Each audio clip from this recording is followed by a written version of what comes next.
नमस्कार दोस्तों, स्वागत है आपका वी पॉलिटिकल चैनल में। और आज का हमारा टॉपिक है, क्या आप सहमत हैं कि वैश्वीकरण के कारण भारतीय समाज में विभिन्न वर्गों में असमानताएं बढ़ी हैं। अर्थात वैश्वीकरण के कारण विभिन्न वर्गों में क्या असमानताएं हैं। अपने उत्तर के समर्थन में तर्क दीजिए। ठीक है, हमें अपने उत्तर के समर्थन में तर्क देना है कि विभिन्न वर्गों में असमानताएं बढ़ी हैं वैश्वीकरण के कारण या नहीं। ह्यूमन राइट्स सेकेंड ईयर के लिए इम्पॉर्टेंट क्वेश्चन है, सॉल्व असाइनमेंट करा रही हूँ। अगर आपको ये वीडियो अच्छी लगे तो लाइक शेयर सब्सक्राइब ज़रूर करें। और आप पॉलिटिकल साइंस के कोई भी क्वेश्चन का अगर आंसर चाहते हैं फर्स्ट ईयर या सेकेंड ईयर, तो आप टेलीग्राम पर मुझे मैसेज करके क्वेश्चन भेज सकते हैं। और टेलीग्राम ज़रूर ज्वाइन कर ले लेटेस्ट अपडेट के लिए। तो स्टार्ट करते हैं अपना वीडियो। अगर आपको ये वीडियो अच्छा लगे तो लाइक शेयर सब्सक्राइब ज़रूर करें। सबसे पहले लिखना है वैश्वीकरण की भूमिका, फिर वैश्वीकरण का अर्थ, फिर वैश्वीकरण के कारण भारतीय समाज के विभिन्न वर्गों में असमानताएं। ठीक है, फिर वैश्वीकरण के सकारात्मक प्रभाव, वैश्वीकरण के नकारात्मक प्रभाव और अंत में लिखना है निष्कर्ष। और इस वीडियो में हम वैश्वीकरण के भारतीय समाज के विभिन्न वर्गों में असमानताएं इसका अध्ययन करेंगे। और वैश्वीकरण की भूमिका, वैश्वीकरण का अर्थ देखने के लिए आप डिस्क्रिप्शन में दिए गए लिंक पर जाकर क्लिक करके वहां से देख सकते हैं। वहां से सिर्फ आपको वैश्वीकरण की भूमिका और वैश्वीकरण का अर्थ ही लिखना है। और सेकंड वीडियो में से वैश्वीकरण का सकारात्मक प्रभाव, नकारात्मक प्रभाव और निष्कर्ष ये लिखना है। ये भी डिस्क्रिप्शन में लिंक दिया गया है। इस वीडियो में हम डिस्कस करेंगे सिर्फ वैश्वीकरण के कारण भारतीय समाज विभिन्न वर्गों में असमानताएं। वैश्वीकरण के कारण भारतीय समाज के विभिन्न वर्गों में असमानताएं।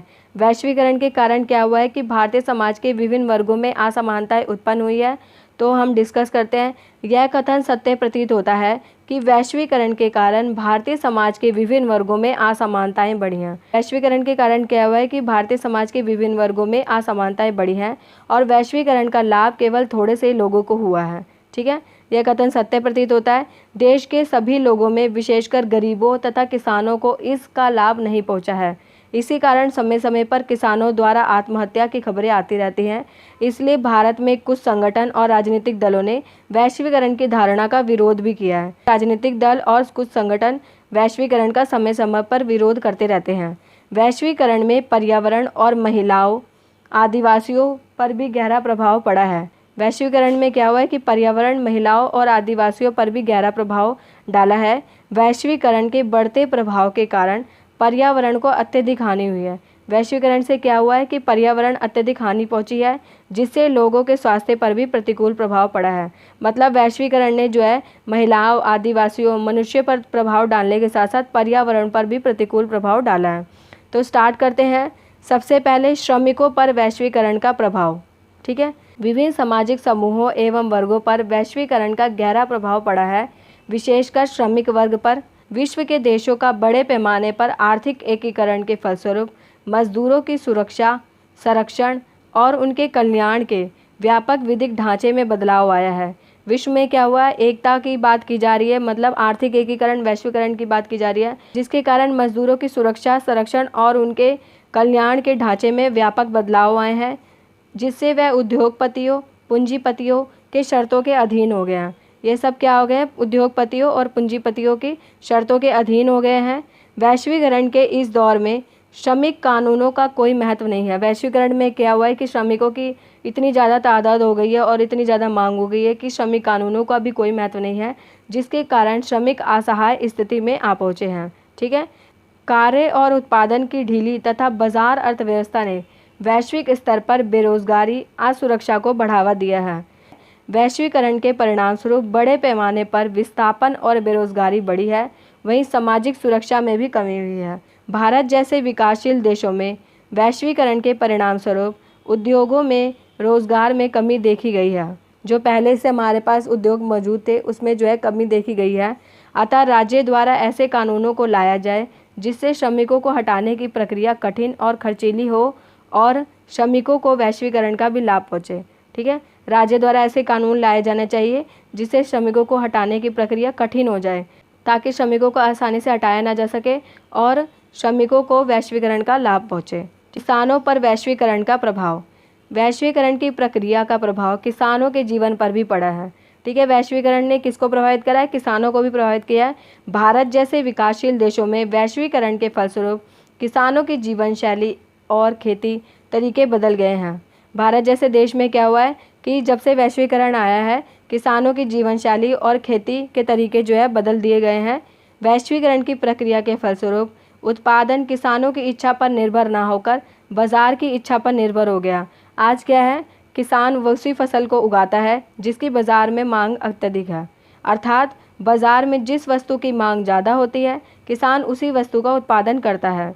वैश्वीकरण के कारण कृषि का वाणिज्यकरण हुआ है, मतलब कृषि का उपयोग सिर्फ बिजनेस के लिए किया जाने लगा, अर्थात कृषि क्षेत्र को ऐसे उत्पादन के लिए विवश होना पड़ता है जिसकी मांग बाजार करता है।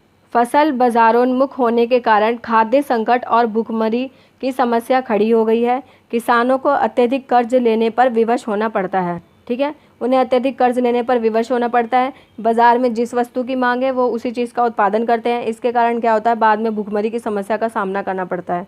खेती के लिए नई तकनीक और वैज्ञानिक उपकरण के विकास से किसानों के बीच असमानताएं बढ़ी हैं।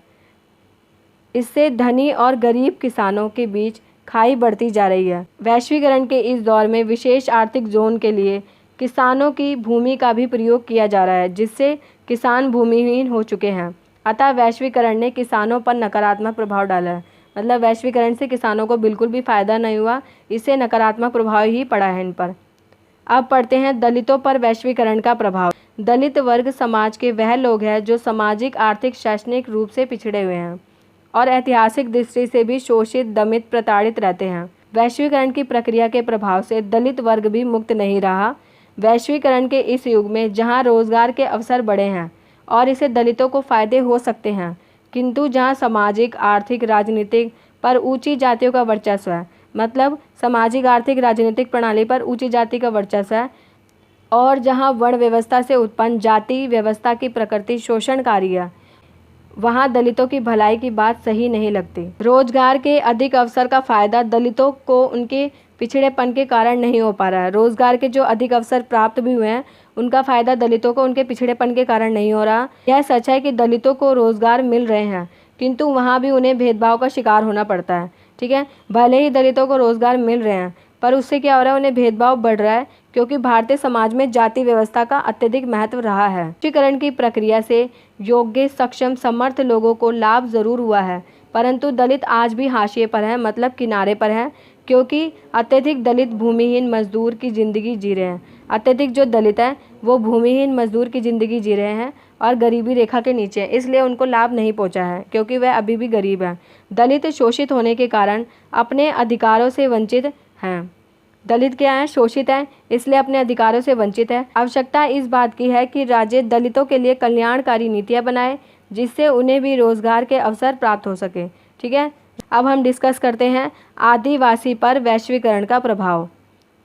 भारत में सामान्यतः जनजातीय आबादी को आदिवासी वर्ग कहा जाता है। जनजातियों को क्या कहा जाता है, आदिवासी कहा जाता है। आदिवासी मुख्यतः पहाड़ी और जंगली क्षेत्रों में रहते हैं। यह समाज का ऐसा वर्ग है जो अपने आप को राष्ट्र की मुख्य धारा के साथ नहीं जोड़ता, या अपने आप को राष्ट्र की मुख्य धारा के साथ नहीं जोड़ते। सरकार की तमाम प्रयत्नों के बावजूद यह लोग अपनी पारंपरिक जीवन शैली को छोड़ने के लिए तैयार नहीं हैं।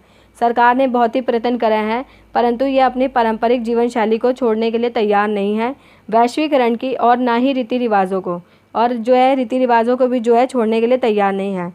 वैश्वीकरण की प्रक्रिया के अंतर्गत आदिवासियों की जीवन शैली में हस्तक्षेप करने की कोशिश की जाती है, जो एक खतरनाक प्रवृत्ति है। आदिवासियों का जीवन आम लोगों के जीवन से भिन्न है। वह आधुनिकतावाद से दूर है, अर्थात वो मॉडर्नाइजेशन से दूर है तथा अपनी संस्कृति को बनाए रखना चाहते हैं। उन्हें अपने प्राकृतिक पर्यावरण, विशेषकर जंगलों से अत्यधिक लगाव है। ठीक है, उन्हें जंगलों से अत्यधिक लगाव है। परंतु वैश्वीकरण के इस दौर में आदिवासियों पर वैश्वीकरण का प्रभाव मुख्यतः भूमि से अलगाव के रूप में हुआ है। सरकार की भूमि अधिग्रहण की नीतियों के कारण आदिवासियों को भूमिहीन होकर भटकने के लिए विवश होना पड़ा है। ठीक है, इससे क्या हुआ है, आदिवासी भूमिहीन हो गए हैं वैश्वीकरण के कारण। वैश्वीकरण के कारण औद्योगिक और विकासात्मक योजनाओं के चलते आज के जंगल नष्ट किए जा रहे हैं। जंगल जो है नष्ट हो रहे हैं, जिससे आदिवासियों का सामाजिक और सांस्कृतिक जीवन प्रभावित हुआ है। साथ ही साथ प्राकृतिक असंतुलन की समस्या भी उत्पन्न हुई है। ठीक है, प्रकृति में जो है असंतुलन की स्थिति भी उत्पन्न हुई है। वैश्वीकरण का प्रभाव जनजातीय क्षेत्र एवं लोगों की गरीबी के रूप में देखा जा सकता है। आदिवासियों को इस प्रक्रिया का कोई भी लाभ नहीं हो पा रहा है। वैश्वीकरण का लाभ जो है आदिवासियों को कुछ भी नहीं हो रहा है और ये गरीबी के रूप में देखा जा रहा है, क्योंकि जो रोजगार वैश्वीकरण के दौर में उपलब्ध है वह आदिवासियों के लिए फिट नहीं है, क्योंकि उनमें इस तरह की योग्यता और शिक्षा का अभाव है। आदिवासियों में क्या है, शिक्षा का अभाव है, योग्यता की कमी है, दक्षता में निपुण नहीं है, इसलिए वे अपने आप को इस वैश्वीकरण के युग में फिट नहीं पाते हैं। महिलाओं पर वैश्वीकरण का प्रभाव। वैश्वीकरण की प्रक्रिया के विस्तार के कारण समाज का प्राय हर वर्ग प्रभावित हुआ है। महिलाएं भी इसके प्रभाव से अछूती नहीं रही है। जहां तक महिलाओं का प्रश्न है, भारतीय समाज में सदियों से शोषित, दमित, प्रताड़ित और सदैव हाशिए पर रही हैं। आज भी महिला आंदोलन महिलाओं को उनकी वास्तविक स्थिति दिलाने के लिए संघर्षरत है। ठीक है, महिला आंदोलन द्वारा जो है महिलाओं की वास्तविक स्थिति दिलाने के लिए संघर्ष किए जा रहे हैं। इसमें संदेह नहीं है कि वैश्वीकरण के कारण महिलाओं की उन्नति एवं विकास के पर्याप्त अवसर उपलब्ध हैं। महिलाओं की उन्नति और विकास के लिए क्या है, पर्याप्त अवसर उपलब्ध हैं। बड़े पैमाने पर महिलाओं को रोजगार प्राप्त हुए हैं वैश्वीकरण के कारण, ताकि योग्य सक्षम महिलाएं राष्ट्र के आर्थिक विकास में भागीदार कर सकें। इसके बावजूद वैश्वीकरण ने महिलाओं पर नकारात्मक प्रभाव डाला है। बहुराष्ट्रीय कंपनियों के अंतर्गत महिलाओं का वस्तुकरण हुआ है। महिलाओं को क्या देखा गया है, एक वस्तु की तरह देखा गया है। महिला प्रदर्शनी की चीज़ बनती जा रही है। से रिसेप्शनिस्ट हो गए, इनमें ज़्यादातर महिलाओं को ही रखा जाता है। ब्यूटी प्रोडक्ट्स है, उसमें जो है महिलाओं को ही रखा जाता है। तो महिलाओं का क्या हुआ है, वस्तुकरण हो गया है और महिलाएं जो है प्रदर्शन की चीज़ बनती जा रही हैं। अगर आपको ये वीडियो अच्छी लगे तो प्लीज़ लाइक करें, बहुत ही मेहनत लगती है, तो प्लीज़ लाइक शेयर सब्सक्राइब ज़रूर करें हमारे चैनल को। आगे के पॉइंट पढ़ते हैं हम। बड़ी बड़ी कंपनियों ने अपनी व्यापारिक हितों की पूर्ति के लिए अपनी सेवाओं और वस्तुओं को बेचने के लिए महिलाओं की योग्यता, क्षमता, व्यक्तित्व का भरपूर प्रयोग किया है। मतलब जो बड़ी बड़ी कंपनियां हैं, इन्होंने अपने हितों की पूर्ति के लिए वस्तु और सेवाओं को बेचने के लिए महिलाओं की योग्यता, क्षमता और व्यक्तित्व का भरपूर प्रयोग किया है। वह ब्यूटी प्रोडक्ट्स के लिए जो है सुंदर महिलाओं को ही लिया जाता है, जिससे क्या होता है, महिलाओं का वस्तुकरण होता है। महिलाएं जो है एक व्यापारिक चीज़ बन जाती हैं। महिलाओं को सामान बेचने के लिए लुभावना साधन माना जाता है। वैश्वीकरण के युग में महिलाएं वस्तुकरण और व्यवसायीकरण का शिकार बन गई हैं, जो भारतीय समाज पर नकारात्मक प्रभाव डालता है। ठीक है, वैश्वीकरण में क्या हुआ है कि महिलाओं का वस्तुकरण हुआ है और महिला को बिजनेस की तरह माना गया है। इससे क्या हुआ, इससे यह समाज पर नकारात्मक प्रभाव डालता है। कार्य स्तर पर महिलाओं का यौन शोषण भी लगातार बढ़ता जा रहा है। आज के समय में क्या हुआ है कि महिलाओं का यौन शोषण भी तेज़ी से बढ़ता जा रहा है। वैश्वीकरण के कारण महिलाओं पर काम का बोझ पड़ रहा है। उन्हें घर के काम के साथ साथ ऑफिस का काम भी करना पड़ता है, परंतु इसके साथ साथ आर्थिक निर्भरता भी बढ़ी है। ठीक है, आर्थिक निर्भरता भी बढ़ी है इसके साथ साथ।